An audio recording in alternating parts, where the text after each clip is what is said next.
Hello everyone, it is I, not Maria, and I think that is part of 2025, oh my god. I think it'd be super fun if maybe, just maybe, we start a little bit of a podcast. I think it'd be a really fun way for us to vibe, chill, hang out, and for me to just not have to edit things as much. Especially because I want to talk about some of the media that I've been consuming. 2024 had some pretty good media, and I think it's a great way for us to review everything that I've consumed. I think this will be a really great way for me to talk about things that I'm watching and just have some longer thoughts, ideas about the happenings of, well, I guess whatever. So this is going to be episode 1 of the show, the podcast. I'm thinking of calling it media consumption because I do want to focus on media and gay stuff, but I don't really know if like gay media really rings that kind of bell. And also I wanted to call it Media Munchies, but somebody already like has a channel with that name, so oops. Anyways, we're actually gonna be on my computer today, so let's switch over to the computer. Woo! And so we're gonna be here now. Woo! So let's actually change this because I need. Yeah, okay. Awesome. I think this looks so much better. But here's what's up. I watched a lot of content over the past year. A lot of content. I played some games, I read some books, and I watched some shows and movies. But I thought it'd be really fun to just kind of hang out and talk about them in a tier list style. I have 5 levels. Alter My Brain Chemistry is going to be reserved for that piece of media that has just changed me. And I know that's dramatic, but I do have quite a few on this list. I Will Continue With This, which are shows that I like. Maybe they didn't alter my brain chemistry, but I really liked the show and I would like to rewatch it at some point because it was just a good time and I really liked the story. This Was Okay is going to be reserved for, they're just okay. It wasn't the best, it wasn't the worst, it was just okay. Might I rewatch it? Maybe. But it was just kind of okay. I felt betrayed. I'm really bad at saying that I don't like things, so instead I have created 2 negative categories. One of them is I felt betrayed. Things that hurt, they sucked in some way, shape, or form. I always go into watching shows and movies thinking that it's gonna be good. So if I'm betrayed, it's because it was not good. It was not good media. And This Was Evil is for things that make me angry, like maybe rationally, maybe irrationally angry. And for some of this, I know that it's just the last season. I know that for some of this, it is like a specific character. So we'll go kind of piece by piece. I want to start with video games. Okay, Outpath was it's like a clicker game. If you've played Forager, it's really similar to that. It kind of looks like Minecraft, but you don't actually have a skin, or you don't really have a body, and you have like different tiers and you're trying to work your way through it. I am 1 achievement away from 100%ing this game. Oh, if you see me rocking back and forth, that's because for lack of a better word, I'm on a rocking chair. It really isn't. It's a long story. I can show you at the end. But Outpath, pretty fun. I like it. I just need to get, like I said, 1 more achievement, which I need to get 2,400 million something credits, which I'm at 210 million, so I'm a 10th of the way. But it's my last one, and I just need to let it run for a bit to collect more credits. So it's not that bad. It was a pretty fun game. I think I finished it. If I just look at my Steam real quick, 30 hours of game time. And see, look, I do have all but one of the achievements. Okay, so I'm working on it. But yeah, no, I liked it. I think it was fun. I think I'm gonna put it on I Will Continue This. This is why Yeah, no, I'm gonna put it in, I will continue this just because I just need the one more achievement. And I liked it. I think it was fun. I think that the tier divisions were really well, like really well defined, really well done. The next one on our list is Don't Starve. I played both Don't Starve and Don't Starve together. I don't really understand why it's two separate games if it's like the same game. I played it alone and I played it with my friend and I played it with my partner, and this was a fun game. I'm gonna continue playing with this. It's not something that I'm gonna do like all the time, but it's definitely one that I will be happy to play with.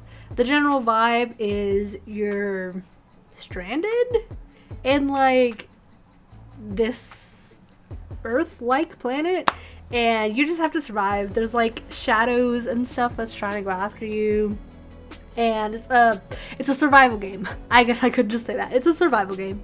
It was pretty fun. It was a pretty good time. Lots of shenanigan having, since there's just a lot going on with this game. We got the tried and true Baldur's Gate. I got it earlier this year and I've been playing through it, and I played quite a bit this morning, but I'm still not done. I'm still not done with the game. I still haven't actually like beat the game, and I am, let's just open Steam again.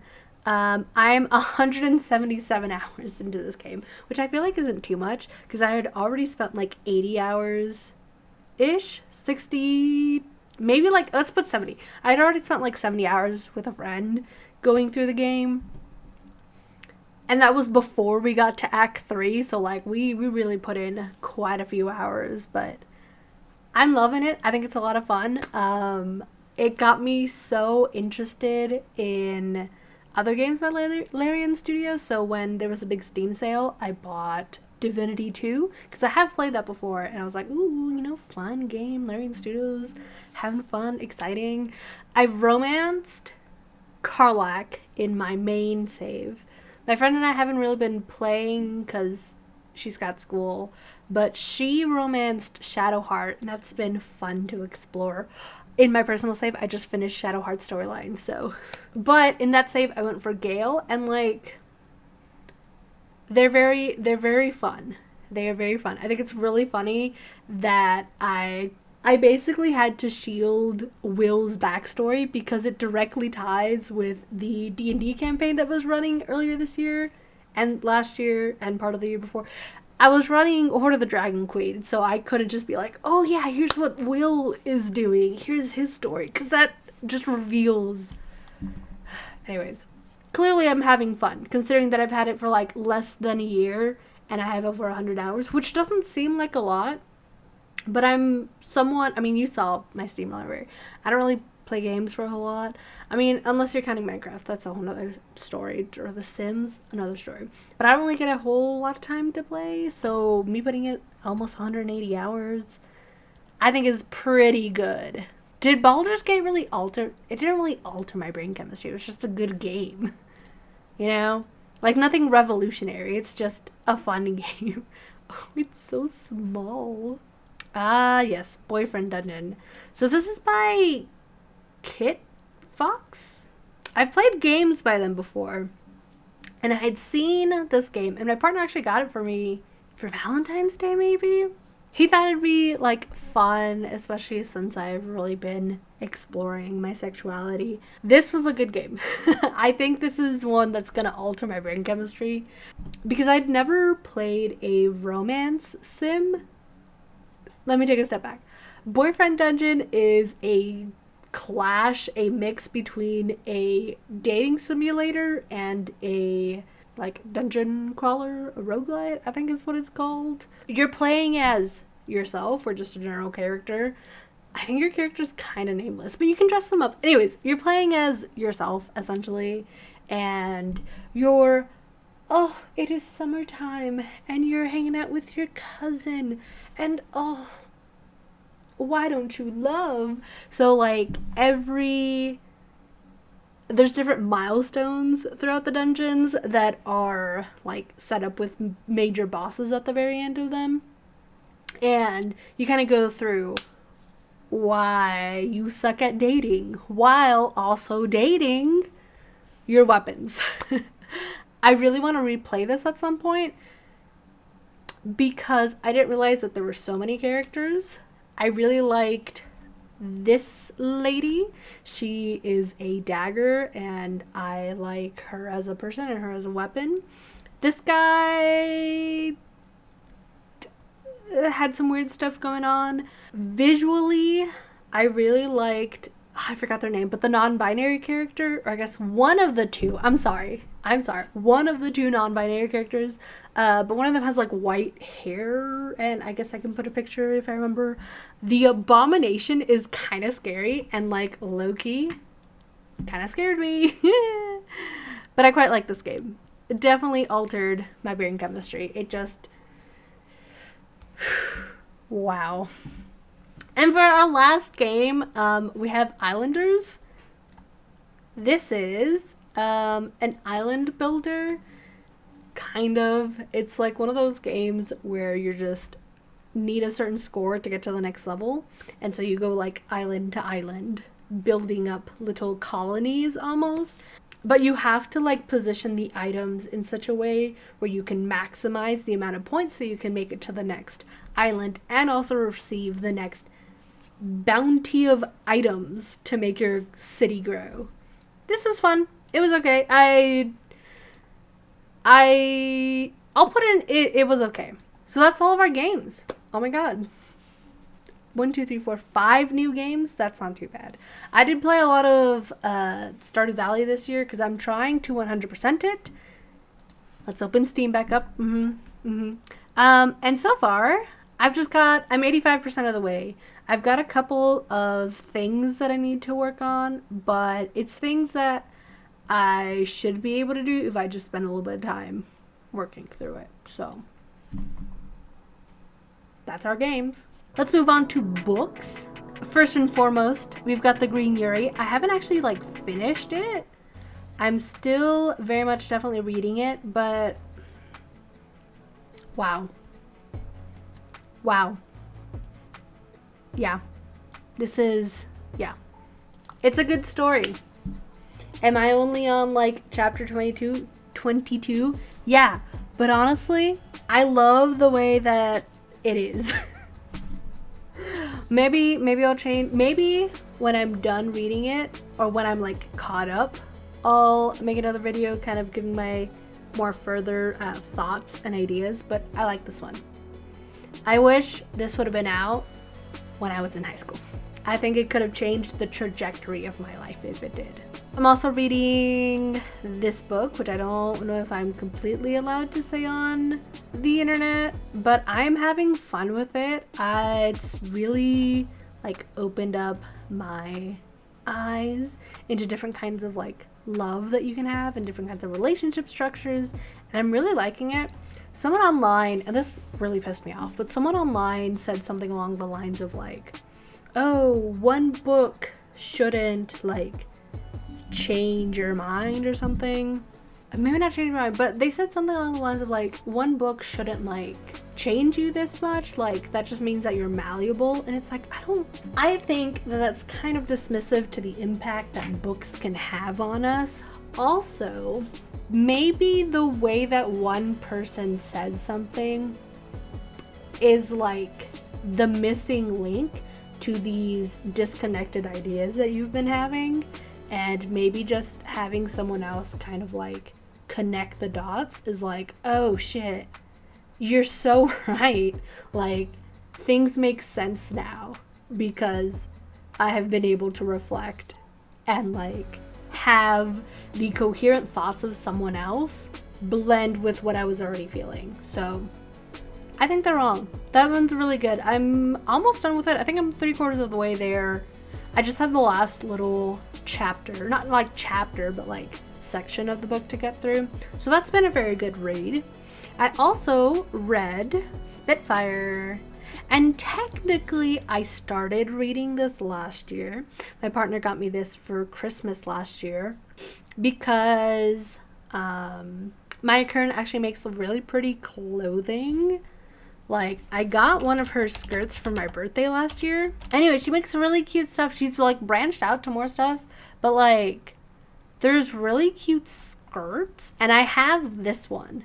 I don't have the items to make a good outfit with it. I know, controversial, but like, it's so good. So then when he found out that, hey, there's a book and it's about, so it's like a fantasy adult novel between Kadrin, who is our prince, and he's he's like the least main character of the three. But it's between that, his fiancée, Aline, who takes a really big role in like the middle and latter half of the book. And I really like her character. At first she was kind of, but she really, really, really, really just grew on me. And then you have Phaon, who is the character on the front of the book, and he is a dragon who is like soul bonded to the prince. And the story is just going through them and all three of their relationship together. And I'm going to be completely honest, I need the next book today. I don't think my current has finished it by the time that I'm recording this, but I need the next book. I need to know what happened, because the last chapter ends in like, the last two chapters end in such a like whirlwind. I did have to like pause this book for quite a few months, because it got a little, how do I say this without it being like TMI? But the relationship that forms between Aline and Phaon, especially when Phaon isn't in his like, what's the word? Conventional form, kind of freaked me out, and it just opened a lot of things that I had been repressing. So it took a while to really, process, should I say, some of those feelings, some of those vibes, some of those, thoughts. But hey, you know what? We got there. I got all through the book, and it was, like I said, it was a good read. I think you absolutely should if you get the chance. But I think that's books. I would like to read more. We're working on it. So, do we want to tackle movies or TV shows? I think movies might be easier, just because I think if we could go through them one by one, that's not too bad. But a lot of the TV shows that I watched this year have multiple seasons, so like there's things to say about different seasons. Sonic 3, I watched the third Sonic movie with my partner, because that's what he wanted to do for our anniversary. I think there's a lot of better Sonic media out there, and I don't think that the movies are good. I don't think it really lived up to like Sonic games, so yikes. We've got the internet's newest buzz. I watched this because it has Selena Gomez, and I really went through and I really consumed a lot of queer media this year. And part of that was me clicking on the like LGBTQ section on Netflix and just kind of trying to work my way through all those shows and movies. And this is one of them. It's a Spanish movie about a trans woman. The overall story at the beginning was kind of confusing. Like the first act was confusing, but then the rest of it was fine. People were really upset with Selena Gomez because like her Spanish acting was bad. Somebody said that like, well, she's supposed to be like that, and I don't think it really would have made sense, and I don't think that there was a whole lot of evidence inside of the musical. By the way, this is also a musical for that, but I also don't think that this was like media made for queer people. It didn't feel like it, but maybe it's just like because the American interpretation of things being made for gay people is different. Anyways, I think this was just fine. It was my first musical in Spanish, like actual musical, and not just like movies with music in them. So it took me a little bit to adjust my brain, but the overall story was just, it was just okay. Pearl. Hey, Pearl. I saw that this was on Netflix and I was like, oh my god, exciting. I love A24 movies. They do nothing but bangers and their movies really are just media meant to be analyzed. I think Pearl was a good, like, putting my foot in there. I'd watched Hereditary and Midsummer when I was younger, so like I'm familiar with A24 movies, but I can see why a lot of women were really drawn to this movie. I think this is a really good movie, and I think it's a really good movie because it's A24, but I also think this is a good movie for them. I'm not super into horror, so I'm gonna put it in this tier. I know. I want to get through this one quickly. This was evil. Okay? Saltburn was evil. Here's the thing, right? We know that Sabrina Carpenter and Barry Keoghan had their relationship this year. There's like rumors of them splitting or whatever. Who cares? I knew going into this movie that there was that yes, absolutely, we were going to lose our minds. But I didn't know I was going to lose my mind that badly. I was just having fun watching this movie. It was pretty interesting. And then Barry Keoghan, how do you date someone? How do you knowingly date someone who was in Barry Keoghan's role? How do you actively date someone knowing what he did in this movie? I know actors and their characters separate, but I can't. Evil. This man was evil. And like the ending came out of nowhere, but also like it was freaking genius. But I can't get over what happened in this movie. It's funny that this is right next to A No Nonsense Christmas. I loved it. I liked it. Sabrina Carpenter, friggin' Kelly Uchis, Chappell Roan was on there. Tyla. Really fun guest stars. It was a good time. I watched Easy A for the first time. I watched it with my partner. I think this is okay. I never watched it when it came out 10 years ago. But it was an okay movie. I can see what they were going for, and it's very much a product of its time. I also watched the last Venom movie, and I was so betrayed. Because, tell me why, Venom, the first movie, okay, that was pretty fun. The second movie had no reason to have such good choreography and like CGI, and it was low-key kind of beautiful. Can't tell you a single thing that happened, but I do remember what those scenes looked like. The third one should have been a TV show. It looked like they were getting ready to like have some sort of spin-off. Should have just made it a TV show. Not worth it. I felt so betrayed. Kung Fu Panda 4. Here's the thing. It was just okay. But it's like, yeah, no, it's okay. Kung Fu Panda movies are fun. Kung Fu Panda 4 was like the worst of the Kung Fu Panda movies. I've got my first anime movie. I don't know how many of those I watched. That's from the creator of Chainsaw Man. That's crazy. This, I'm going to tell you right now, look back. Chef's Kiss is about two girls in like rural Japan and their relationship as they age. This one altered my brain chemistry. This is one of those I was like, oh wow, I saw a really good edit for it on TikTok. I was like, oh, I should watch this. And so I'm watching my show, and like on the TV my partner shows up and he's like, are these two gay? And I was like, what? No. It hurt so much. It was so good. It was so good. Hey, it was good media. It was really good media. I watched Marry My Dead Body.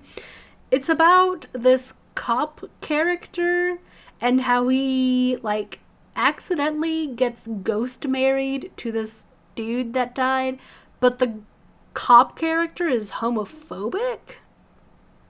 And so he learns to not be homophobic. I think okay, here's the thing. If the cop wasn't homophobic, I would have put it in I Will Continue This, but pissed me off, I swear. Anna Kendrick had her first, was it director role? Woman of the Hour. It is based on the true story of this serial killer from like the 70s. I like Anna Kendrick in movies. I think she's a pretty good actress. I really liked how it was directed. The one thing that they should have worked on is wardrobe. It was really wardrobe. I think this movie was like surprisingly shot really well, but the wardrobe really takes me out. I'm sorry. It really took me out.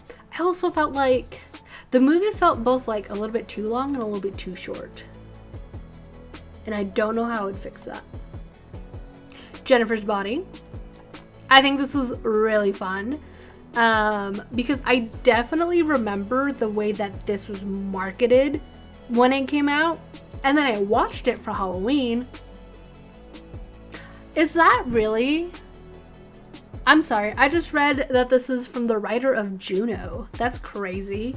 I can see the vibe, but this was really good. This is a really good movie. I don't think it altered my brain chemistry, but this is really, really good. I really like this. It's about, I mean, I don't know, this movie's like, what, over a decade old? Oh, but it's about Jennifer, played by Megan Fox, and she gets possessed by a, like, boy-eating, unsatiated demon. It's fun. It's good. Love it. We went to go watch The Wild Robot. Oops. My bad.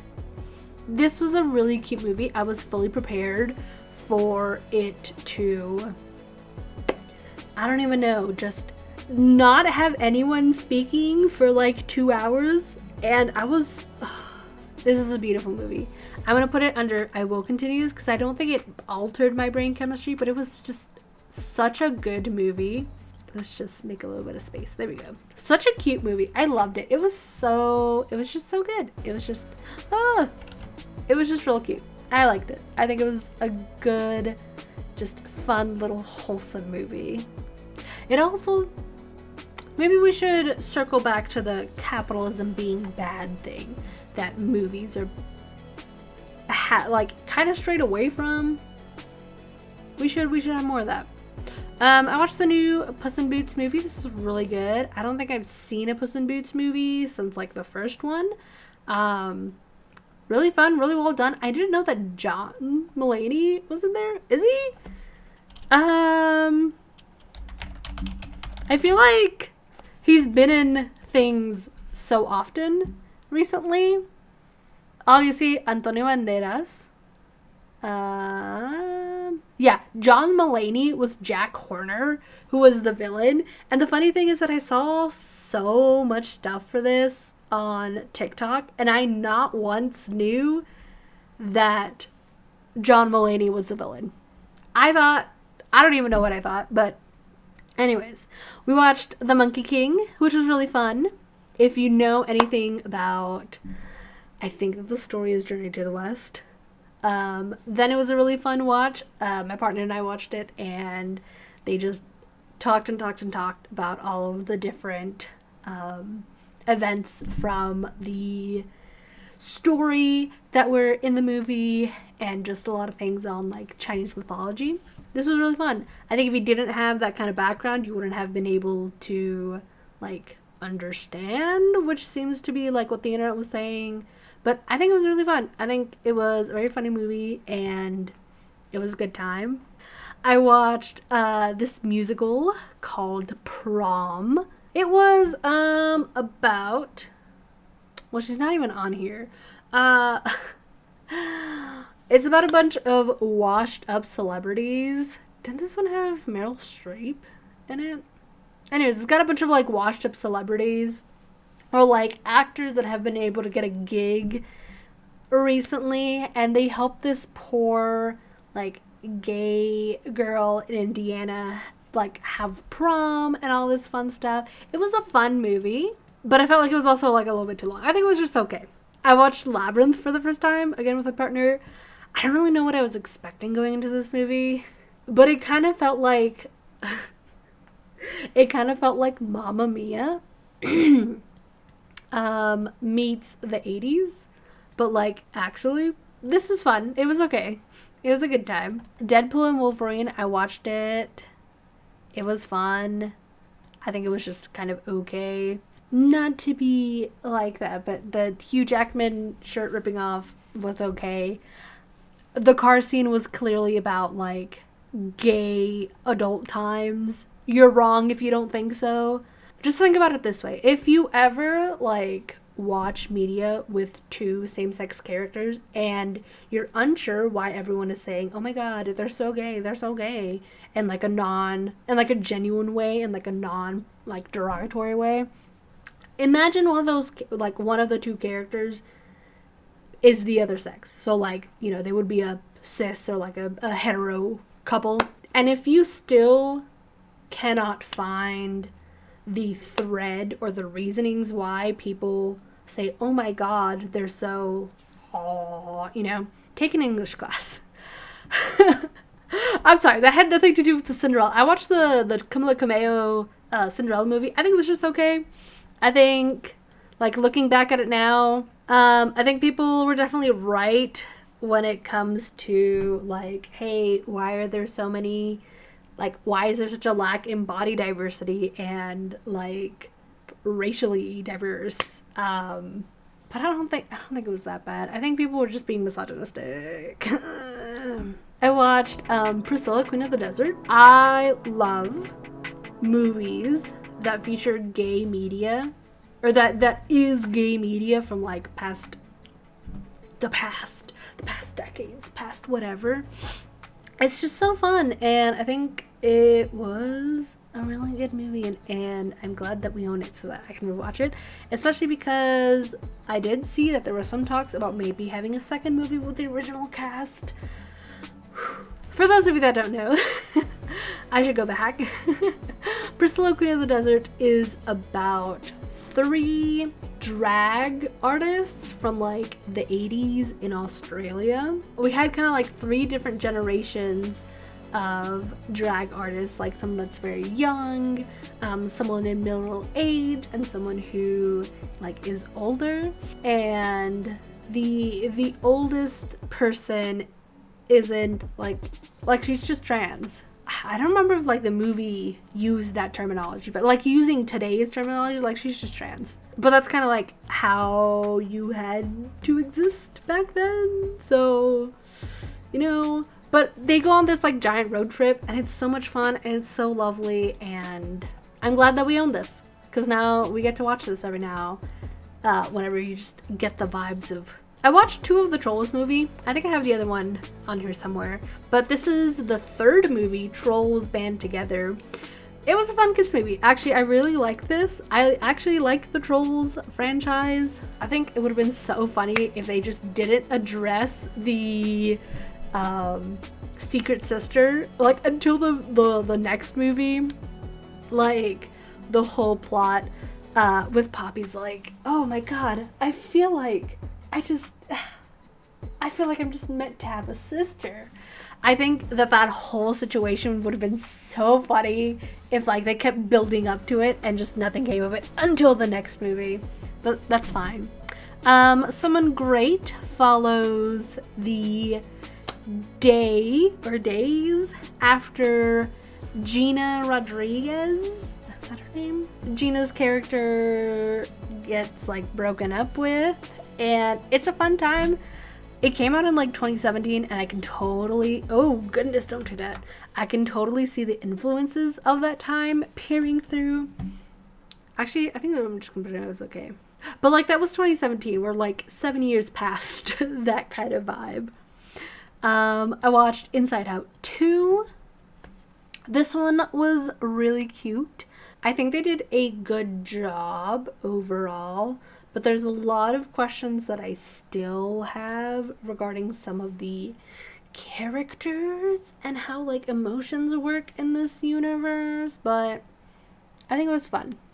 I know that I saw, like, something about, like, Disney wanting to make it less gay. But it's like, bro, it's 2024. Come on. We love gay people here.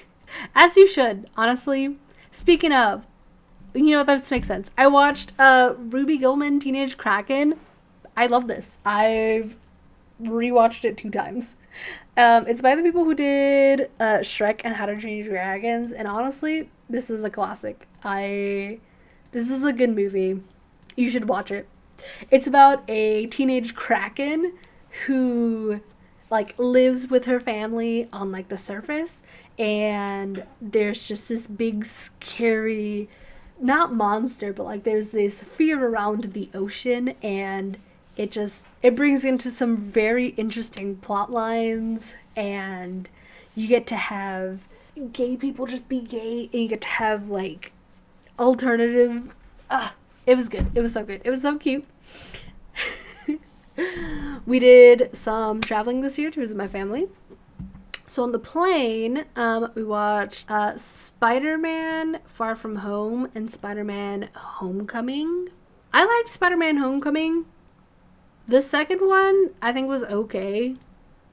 But I liked the first one. That one was really fun. The second one, honestly, felt like it was too long. I don't know what to say. Fix your movies. I bought the DVD for The Hunger Games, The Ballad of Songbirds and Snakes. I already own the other movies. So when I saw this, I was like, ooh, yes, please. Let's just add it to the list and I can watch it and whatnot. I think it was fun. I like their outfit. I like the outfits in this. I like whatever these guys were wearing. Like the suit, shirt, and skirt. I think it's a very fun look.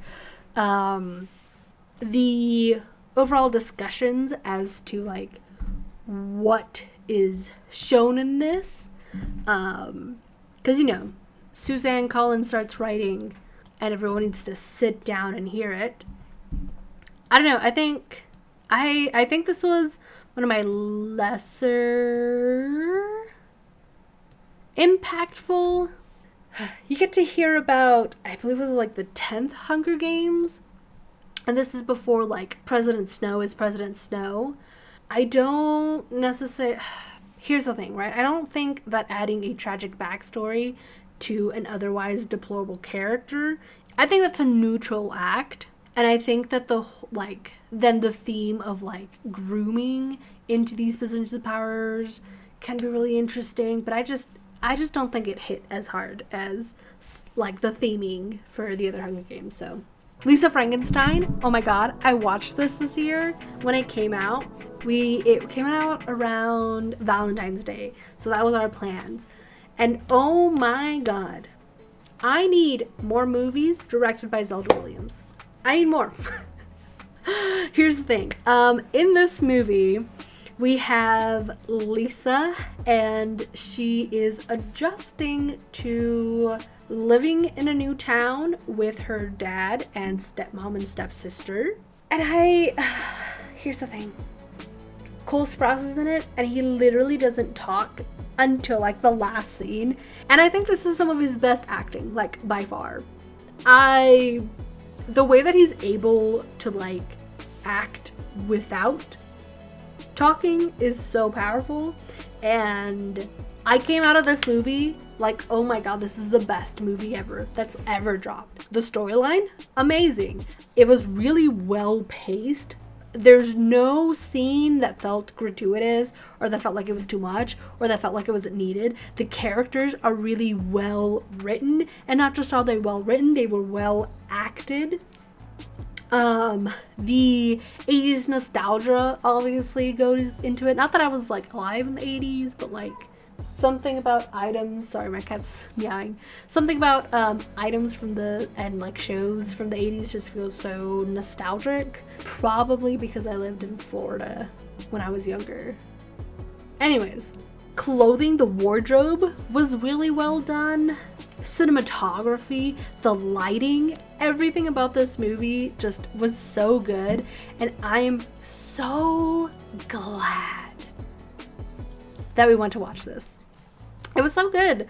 Everyone needs to watch this freaking time. It was so good. I don't have a negative thing to say about it, like at all.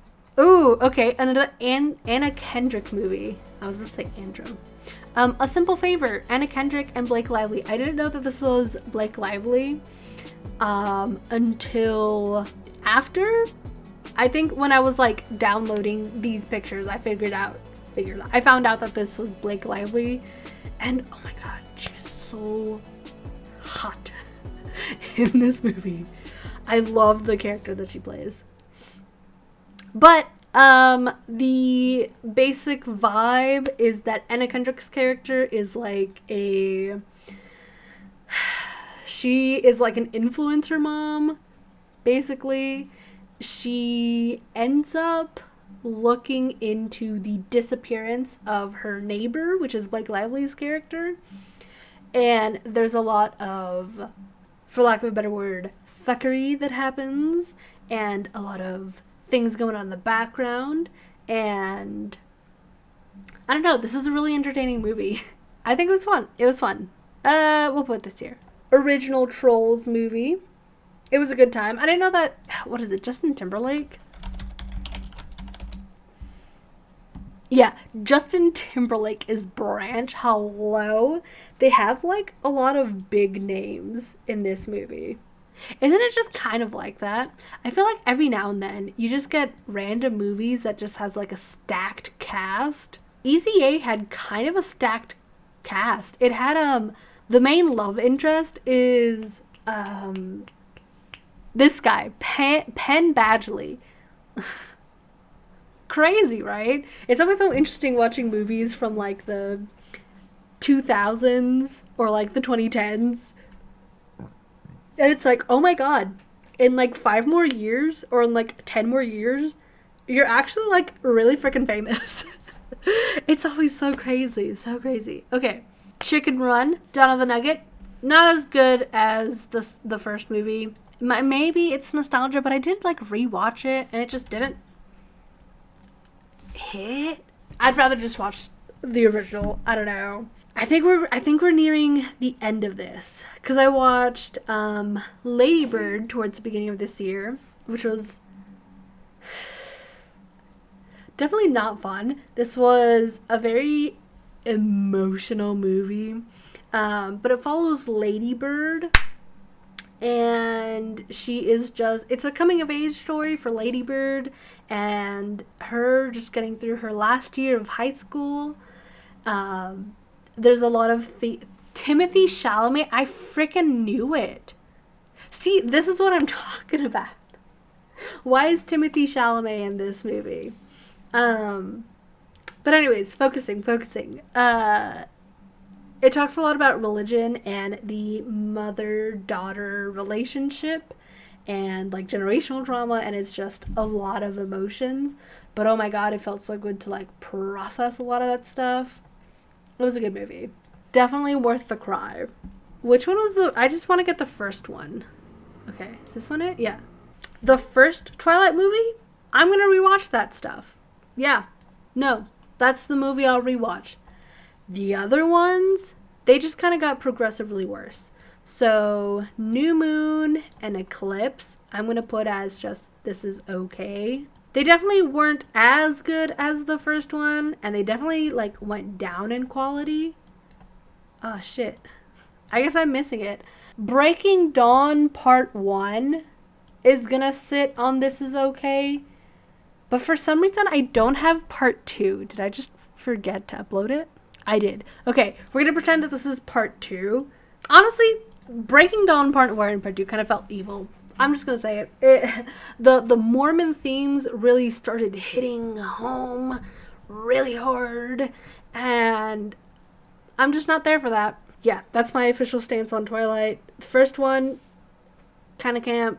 The rest of them, kind of got worse. And then, New Moon. Not New Moon. Frick. The fuck? Breaking Dawn. Not worth it. Everything Everywhere All at Once, though, that was a good movie. That one hit hard. The immigrant experience, the child of immigrant experience, the mother-daughter relationship, the gayness of the daughter, the writing, the cinematography. So good. So good. I watched this sobbing. It hit a little bit too hard, but hey, you know what? That's where we can do the real reflection. Okay? So that was a good time. And then last but not least, Black Adam. I think this would... I don't think this was all that good of a movie. I think it's really weird when they choose to have these characters of color or like black characters who are just so lawful, which sounds weird to say, but it's in the kind of lawful that is like pro-police that you would like normally get, or not even normally get, that you would just get with like white characters in movies like this. Also, they clearly like cut out a part of the movie. This just wasn't that good of a movie, but it wasn't evil. They clearly like cut out part of the movie because there was a Drake song when all that stuff was coming out about him this year. So like that was, or like last year, whatever it was. Okay, so I don't know how much of this I can show, but I went to grab a snack because my voice is cracking so hard. I'm so hungry. But anyways, I just saw this Instagram Reels from Daffy Does Cosplay, who's talking about the Dr. Eggman and his assistant in the third Sonic movie, and they're just absolute bisexual lighting like every time they're like in the room together. And you know what? You're so right. I totally forgot that these movie makers are fucking cowards. These two. It is the epitome of one-sided love. And if you can't see that at the very least the assistant is going hard on his crush for Dr. Eggman, you're wrong. You're wrong. Again, if you're ever questioning why people say, oh my god, just imagine if they were a straight couple and then everything just makes sense. But whatever. I think it is an appropriate time to get to our last little bit, now that I've been recording for over an hour and took like a bit of a break. We need to do the TV shows. I watched quite a few TV shows, and this is a little bit harder to put on the list, the tier list, just because for some of these, one episode or one season can ruin it all. So let's start with No Good Deed. Some really big names were in this movie for like no reason. But the writers, or the reason why I watched this show, was because it's from the creators of Dead to Me, which we'll cover here in a bit. And I liked that show so much that I was like, oh, I'll give him another try. The acting, hit or miss.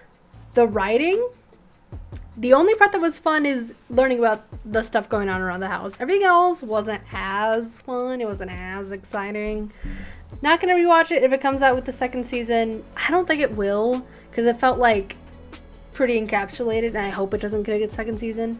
Will I watch it? Probably, but like, I don't think I'm gonna rewatch No Good Deed anytime soon. Oh, I'm sorry. I didn't even tell you the plot of it. All these people in the background are trying to buy their, like, these two's house, and there's like a lot of murder mystery happening, so it's fun. But it wasn't the most fun. Gentry Chow versus the Underworld. I think it should have been longer. I need a second season. I loved this. We've got our character Gentry Chow, who finds out that she's had this like fire magic, and she learns more about it throughout the series. And there's, oh my god, I loved it. It was so good. It was so good. I really want to rewatch that, because it was just that good. I think that it definitely feels like they were expecting more seasons. And then, like, randomly, it kind of felt like, oh, actually, you're only going to get this season. So that's not the best, but I think it was a very fun show. And I really hope that we get more seasons just so that we can uncover some more stuff with the other characters. And also, I love how much media we've had recently that shows the mythology, especially around like the afterlife, or the mythology of the afterlife, for like different cultures, different religions. I think it's been really fun, and it really gets you thinking. I don't know, I never really thought about how just like empathetic and kind-hearted it is for a like soul to be able to work off its sins essentially and like purify itself that way. I never thought about just that concept, and I was like, you know what? Actually, this is pretty good. This is pretty fun. So good. I hope we get more shows like it in the future.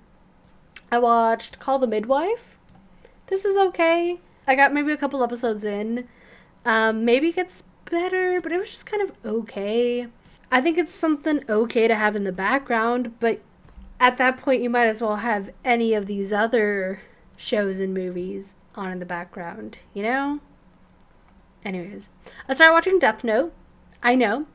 I'd never seen before. So I actually started watching it, and it's been pretty fun. I got like 10, 12 episodes in. It's fun, but I kind of like don't get, you know, maybe it's just because we're in a different time, but I just don't get why so many people were so obsessed with it. Is that controversial to say?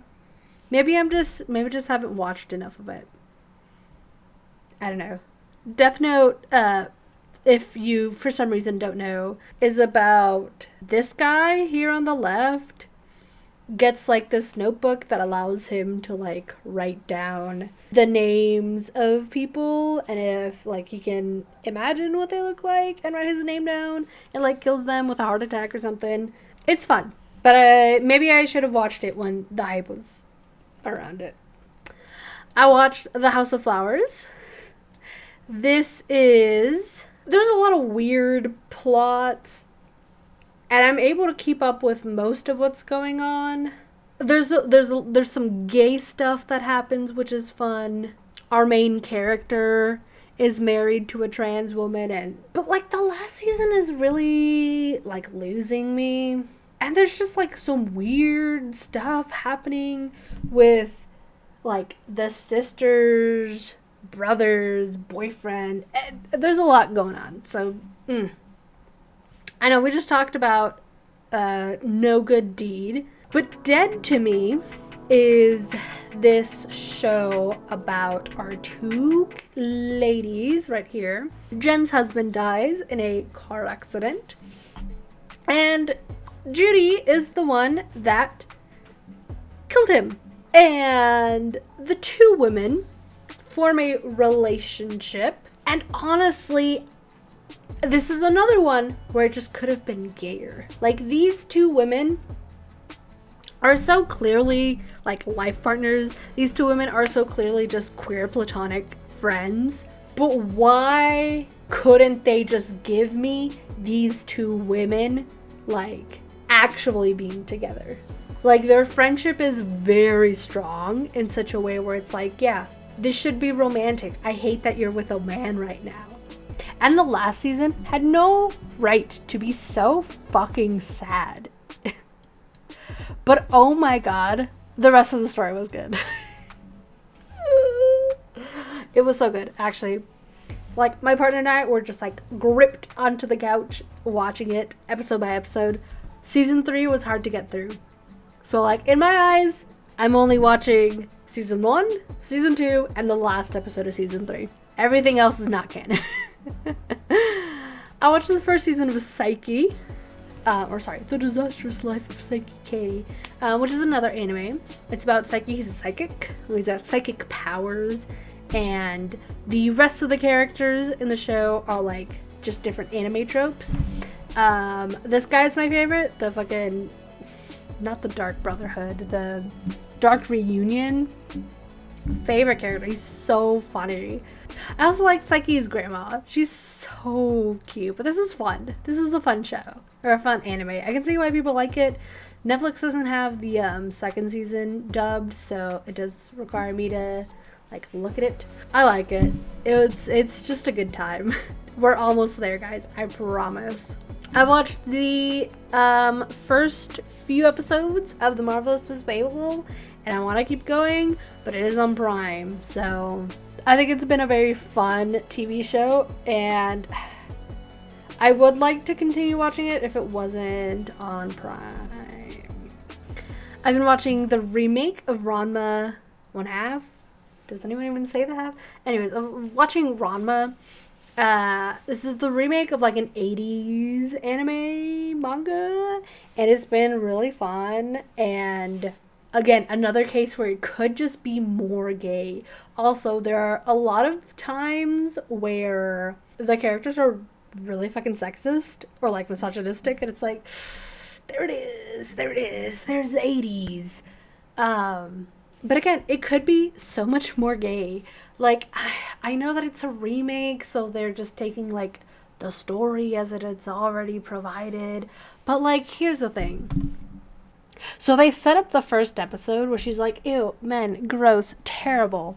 So then why, when Rama shows up as a woman, is she not just like, oh my god, wah, right? And then Ranma is actually a boy, and it's like, oh, ugh. Instead of the other, whatever.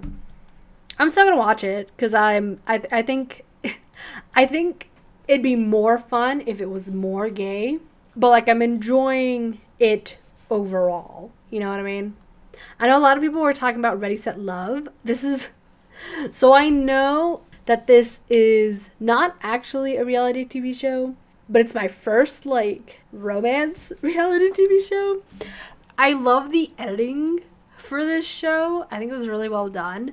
The only thing that I could not get past is how heavily and how clearly this is just like propaganda for having children and getting married. Like, oh, they only put such a big emphasis on love and having kids because you know, it's 99% women. Okay, tell me why it was so difficult to find gay relationships. Tell me why it is so bad for the game master to like be with a woman. Tell me why it's a bad thing. Oh, but this is a dystopian. Okay, so then why are we like having the exact same feelings and morality centered around like marriage and children that we have in the real like current times as what is in this TV show? Anyways, it was fun though. It was fun. If I just don't think about it too hard, shows are fun. But I can't just turn off the think about it too much. Anyways, Netflix came out with the first season of Yellow Jackets.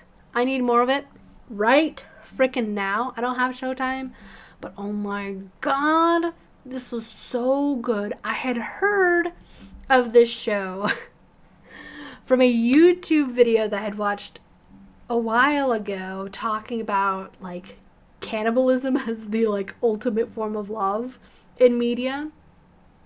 And then I watched this and I was like, and I've also heard it from like some videos referencing like gay media. And I was like, okay, fun. Maybe I should watch it now that it's on Netflix. Oh my god. I hate gore. I hate, there's a lot of things that I don't like about gore, which is why movies, that's Labyrinth, but it's why movies like Pearl like weren't higher on my list. I don't like a lot of the gore and stuff, but the show kind of made it manageable, and there's a lot of gay stuff happening, and oh my god, what Shauna and Jackie had was clearly gay. I get this is supposed to be like the 90s, but oh my god, Shauna, please, what you need is not men in your life. And maybe there's something in the second season. I know that they're working on the third season. Maybe there's something there. But like, Jackie fucking pissed me off the entire time as well. Taisha's story was, there's a lot to it. I don't think it altered my brain chemistry, but I am hungry for more. That LGBTQ tab on Netflix really did a number, because I watched Ratchet, because I love Sarah Paulson. Controversial opinion, but I think she's a really good actress. And, it took a while for the gay stuff to start, but when it did, oh my god. However, all of the disgusting and sickening things that happen, it was really hard to get through it. And I don't think that it was worth watching for the gay relationship. Like, I don't think it was worth putting myself through all that, but oh my god. Our nurse here, Nurse Ratched, has transferred jobs to, I mean, it sounded like the 50s, I think. So just after World War II, and we're in an asylum. And oh boy, the things that happen, yikes. It's a very dark time in American history. Sarah Paulson's character ends up meeting women, kind of going through the whole, what? See, here's the thing. It wasn't evil. I don't really feel betrayed. Do I feel betrayed? I think I feel a little betrayed. I think I feel more betrayed than like, this is just okay. I mean, I was promised a gay love story, and I was provided a gay plot line, but I don't think that seeing all the gore was worth the gay storyline. You know what I mean? Speaking of watching things with mythology, Twilight of the Gods. This is what I mean by sometimes it is just helpful to know the stories, because I was low-key really confused as to who a lot of characters were. I was really confused as to what was going on, probably because I don't know all that much about Norse mythology. It is very like adult animation, so it does have like adult scenes, but they just kind of were too long. I think the last episode was fun, but I just feel betrayed by this. I thought it was gonna be better. And you know, again, part of it is my issue, but just, it wasn't super rewarding. It's funny that I mentioned that. Why did I say it like that? Oh my god. It's funny that I mentioned that because I also watched Dirty Lines, which is I actually don't know what language they're speaking because I was just listening to it in English. But it is about a they open up like adult fun lines in this European country, and it's also in the 80s. And they're opening up the first one in the country, and maybe I'm misremembering, but I think this character was just kind of ace, but we didn't have that vocabulary yet. Because she is a psych student in like the 80s. And she's taking this class on like human sexuality, which I wish that were me. Like, oh my god, I would love to get my master's in something like that. You've got this guy figuring out that he's gay, other things probably. But it was a fun show.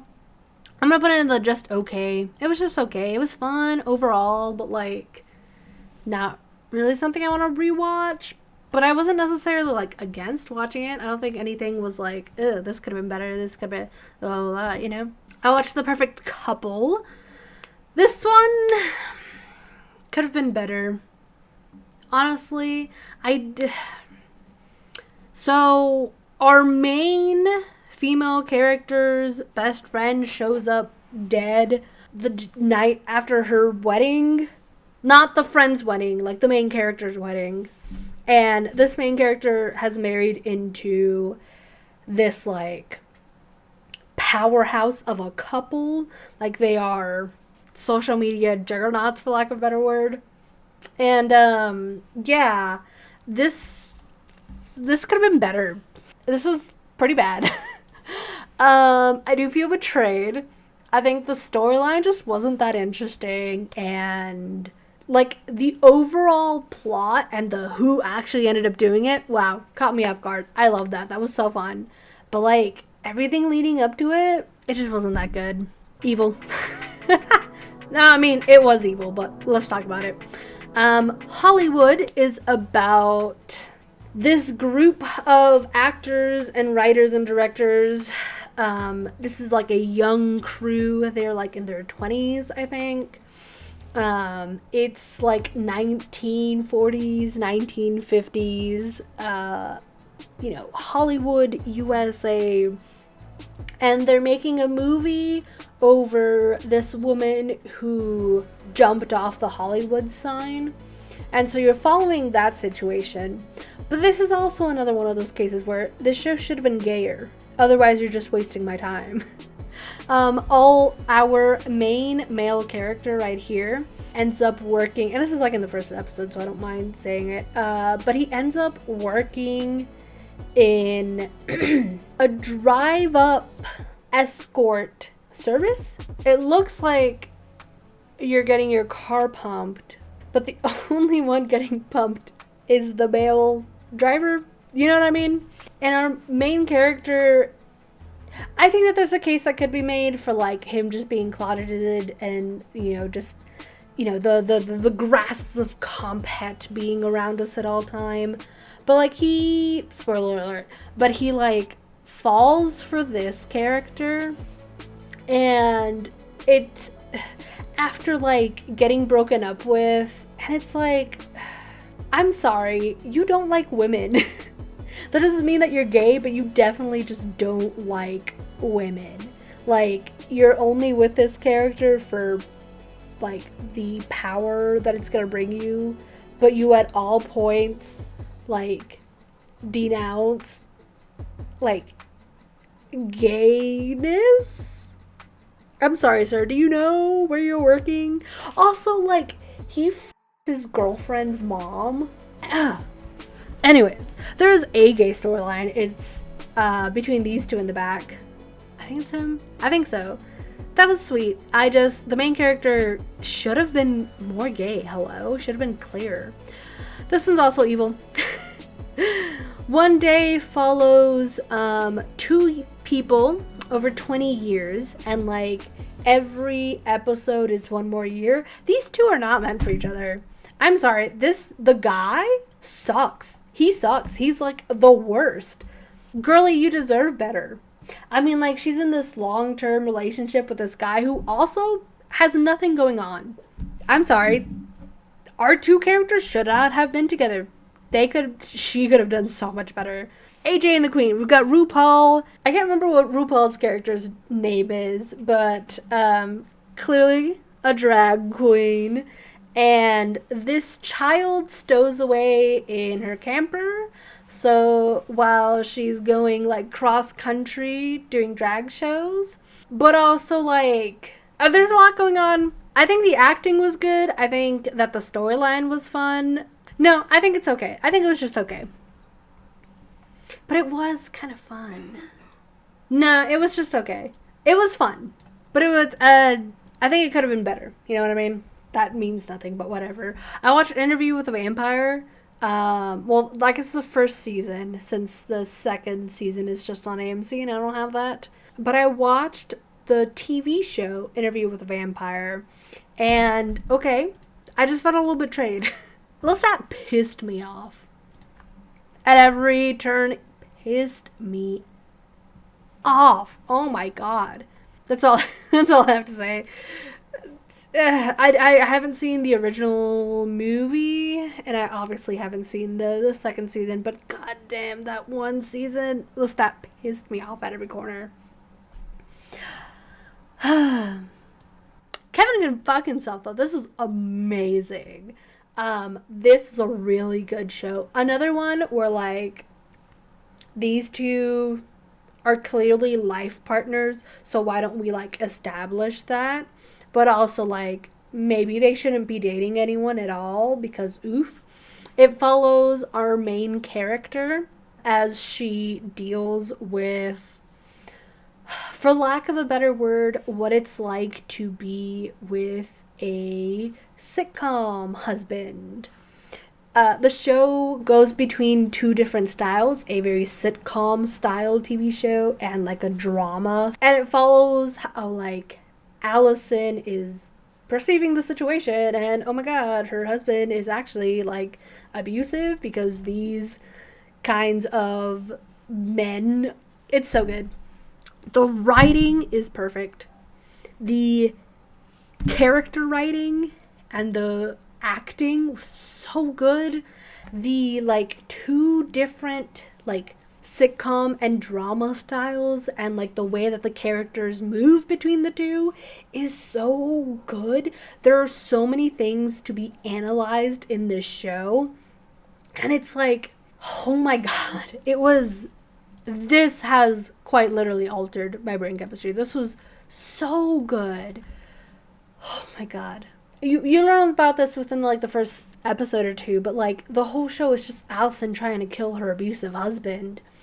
And just the way in which it reflects how society treats women like in those situations and how it upholds men in those situations, and just the analyzing power of this TV show. Ugh. Beautiful. Beautiful, beautiful, beautiful. I watched Issa Rae's Insecure. I will continue this. I was watching it a lot. It didn't alter my brain chemistry, but this was really good. It was really, really, really good. Lawrence pissed me off. You know, have you noticed that there's a thread into what kind of characters piss me off in media?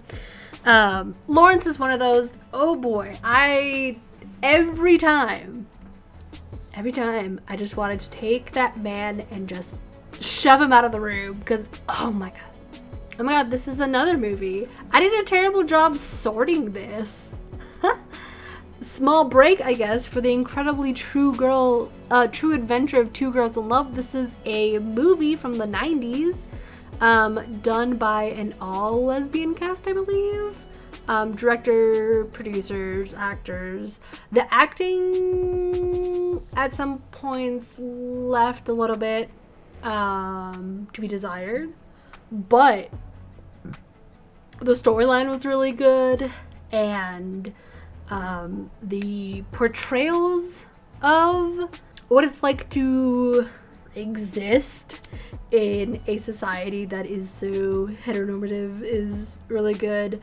And this movie just emanates the feeling of being young and in love and gay, and it was just so good.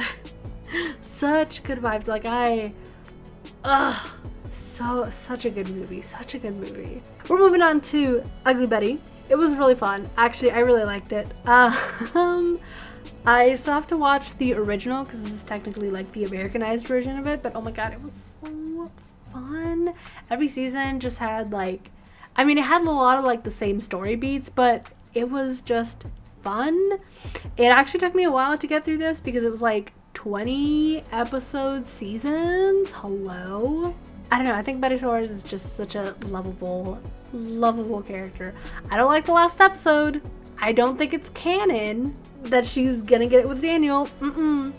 I clocked it from the very first episode that that's what they were gonna do, and I think this is a really good example of these two characters don't need to be together. I don't know why I did like that. I'm sorry, but these two characters, not worth it. Dairy Girls was really good. It's about teenage girls that are friends in the 80s or 90s in Ireland, and it's fun. I loved it. Definitely I want to rewatch it sometime. I've never played a Fallout game, but I really liked the show. I think everything about it was really fun. Then I rewatched it with my partner, and he was telling me all this stuff about the games, and I liked it enough to where I actually want to play the games. I bought the games, I just have to play through them. I watched From Me to You. I don't think I got through the first season. It's cute, but not enough to get me to finish the first season. Maybe it gets better. You let me know. Does it get better? It's about two characters in high school, and they're childhood friends, and one of them is just really shy, and she's just so scary looking and just wants to make friends. It's sweet. But we watched the second best hospital in the galaxy. This one was really fun. I'm excited and I want another season, please. It's just that it's about a space hospital and the shenanigans of our two leading ladies. The bird guy was kind of my favorite. He was really funny for no reason. I like our characters' stuff with anxiety. Whenever the next season comes out, I'm watching it. I think it was a really good time. We've got Glow, the gorgeous ladies of wrestling. I watched all 3 seasons. Also set in the 80s. Maybe part of why the 80s feels so nostalgic is because I just keep watching media that is set in the 80s. Anyways, super fun. I quite like it. The storyline is really good. Season 1, season 2, I was just kind of soaring through it. Season 3, the first half kind of had me like, the second half was good though. But we have our two like lead ladies are these 2 women who are actresses, and they just haven't been able to get a role.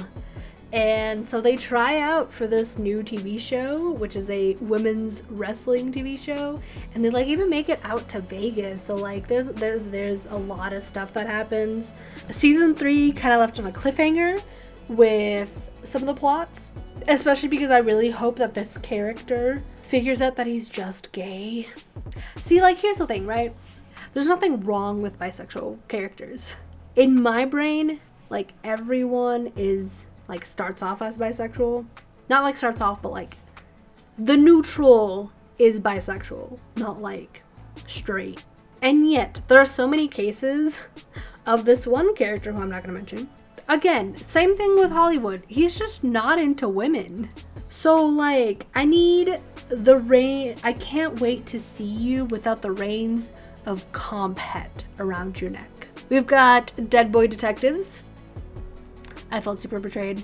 I thought, first of all, why are the characters teenagers? It would have made so much more sense if they were at least, like, graduated. If they were at least, like, I don't know, adults.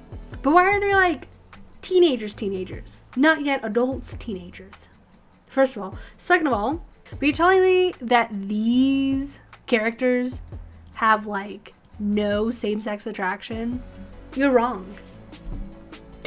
Sorry, Neil Gaiman, but you're fucking wrong. I did watch Has Been Hotel when it came out earlier this year. I like Fizzy Pop's other series, Hell of a Boss. So I rewatched that. I've rewatched Has Been Hotel a couple of times, so I thoroughly enjoyed it. It's about Charlie, who is Lucifer's child, and it's set in hell, and the people that were human and whose like souls are now trapped in hell are being exterminated, and it's just a lot of fun. It's also a musical, so like every episode gets like 1 to 2 songs, and there are some bangers in there. Delicious in Dungeon is also one that I highly recommend. We got season 1 this year, and I'm so excited for season 2, and I liked this so much. I should rewatch this, but I liked this so much that I cosplayed Fallon. I don't know if I have any pictures of this on my phone, on my computer, but like I can show it somewhere on screen. I made a whole like 3 videos on me making my cosplay for Fallon. I can't really say too much because I don't want to spoil it. But the main vibes of the show are D&D, so Dungeons and Dragons, meets cooking show. And like the best way ever. Not in like a food wars kind of way, but in like a, this is really fun and this is actually very exciting. I really want to rewatch this, and I'm so excited for season 2. I'll put you right over here. And the last show that I watched this year was Everything Now. It is about our main character who came back from inpatient at the hospital, and just her vibing, being a little gay. I'm not saying that this was okay because it was just kind of mid. I'm saying this because, you know, I knew it just like going into it what was it going to be about, but it was still like a little triggering. And Hi, this is Editing Maria, and there's actually a couple of shows, games, and a movie that I didn't talk about that as I was reviewing some of the footage, I was like, oh my god, I forgot about this, or I didn't do a super great job at explaining this specific show or like my thoughts on it. So we'll do that now. I kind of just want to go through the shows first. There's 2 of them that I watched. We'll start just with our big one, Blood and Water.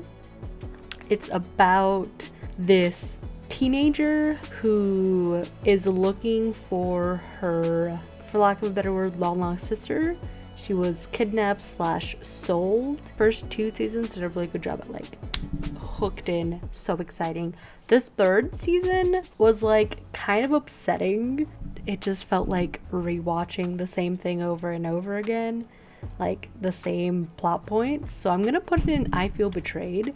I know that there's season 4, or there's a 4th season, I should say. I haven't watched it because I'm just still upset about what happened in the 3rd season, and it just kind of felt like too much. I definitely think that this should have been a slightly shorter show, or they could have like split it up into like 2 separate shows. Maybe season 4 will change me, and if it does, I'll let you know. I also forgot to mention Culinary Class Wars. It's a Korean game show. It's like a cooking show, right? The first episode, and I guess as you work your way through, you have 20 world-renowned Korean chefs going against like 80 unknown chefs. You're like decreasing the amount of people so that it's like 2020, and it was pretty fun. Honestly, did it alter my brain chemistry? Honestly, I think it kind of did. And I say that because it got me really excited to watch more cooking shows, and like, I don't know, just get a little bit more excited with cooking. This movie is about adults getting all sorts of juicy with each other. God, that's such a weird way to put it. It follows this club and like the different people that visit it, except for one couple, and like technically the second or like another couple. But regardless, if there wasn't an incest plot, so we're gonna say I felt betrayed, because the rest of the movie I really enjoyed. I think it was just a very fun movie. The rest that I have are actually a bunch of games that I totally forgot I had played, but I was looking through my Steam yearly review because I was looking for some other stuff for a different video, and I was like, oh my god, actually I played a lot of games that I didn't like realize that I had done. So let's go through them. I played Borderlands 2 with my partner, and that was fun. I don't really like shooters, but this was very fun, so I'll put it in I'll continue. I do want to get through it. I bought it when it was on sale, and I do want to go through Borderlands, so I will continue with this. If you're unfamiliar, Borderlands is like a first person shooter, and you're going through what is essentially like the wasteland, which feels like it should be Fallout, but it's very in your face and very like witty. I didn't get too far into it. I think we played for like a couple of hours, or only a couple hours. Okay, whatever.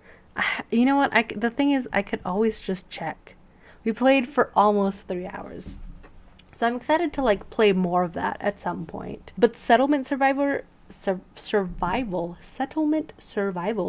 is a colony sim where you're like trying to, do what you do in colony sims, right? You're trying to build up this colony of like peasants, essentially.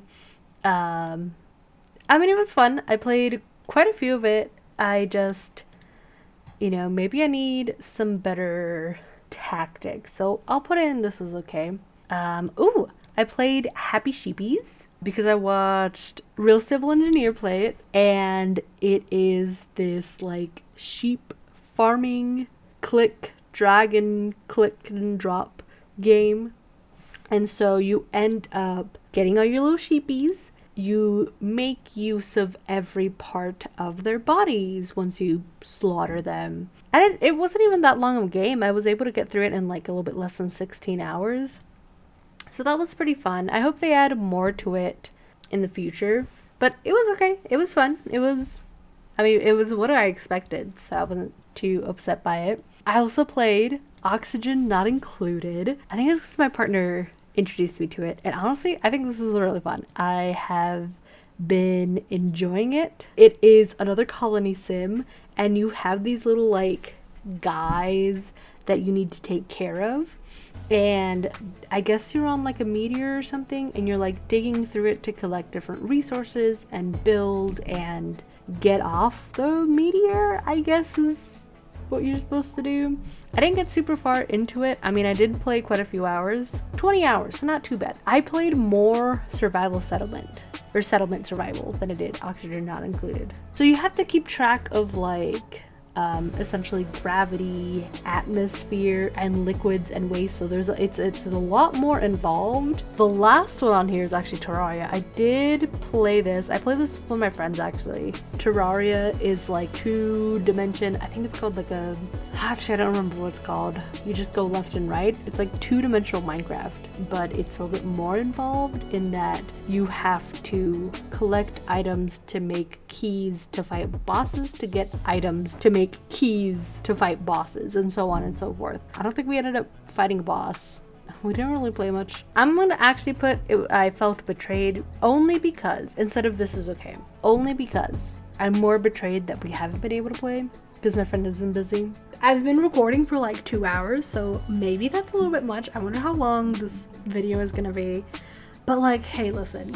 This is the first episode of the podcast. We're chilling, we're vibing. I really want to talk about media and just kind of get my thoughts on whatever specific thing that I'm talking about. I have some media that I want to talk about, just a little bit more in depth, and provide my long form thoughts and opinions on.